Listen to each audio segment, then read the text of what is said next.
RMP നേതാവ് KS ഹരിഹരന്റെ സ്ത്രീവിരുദ്ധ പരാമർശം തള്ളി KK രമ. അത് തീർത്തും തെറ്റാണ്. അതിനെ അങ്ങേയറ്റം തള്ളിപ്പറയുകയാണ്. അത് ഒരു കാരണവശാലും ഉണ്ടാകാൻ പാടില്ലാത്തതാണ് എന്ന് തന്നെയാണ് RMPയുടെ അഭിപ്രായം. പരാമർശം പൂർണ്ണമായും തെറ്റെന്ന് VD സതീശൻ. DGPക്ക് പരാതി നൽകി DYFI ന്യായീകരിക്കുന്നില്ലെന്ന് ഹരിഹരൻ കേരള വിഷൻ ന്യൂസിനോട്.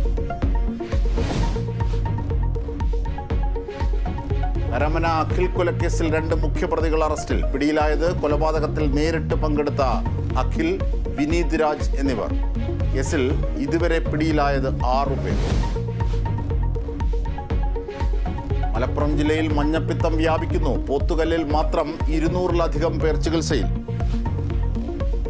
ജില്ലയിൽ മഞ്ഞപ്പിത്ത മരണങ്ങൾ കൂടുന്നതിലും ആശങ്ക.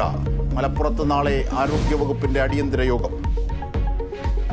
സംസ്ഥാനത്ത് വ്യാഴാഴ്ച വരെ ശക്തമായ മഴയ്ക്ക് സാധ്യത. 5 ജില്ലകളിൽ യെല്ലോ അലർട്ട്. പ്രതിദിന വൈദ്യുതി ഉപയോഗം വീണ്ടും കുറഞ്ഞു. ഇന്നലെ ആകെ ഉപഭോഗം 95.69 ദശലക്ഷം യൂണിറ്റ്. തൃശൂരിൽ പോലീസുകാരനായി 5 ദിവസമായി കാണാനില്ലെന്ന് പരാതി. കാണാതായത് ആളൂർ സ്റ്റേഷനിലെ സീനിയർ CPO സലേഷിനെ. ജോലിക്കായി സലേഷ് വീട്ടിൽ നിന്ന് പോയത് ബുധനാഴ്ച.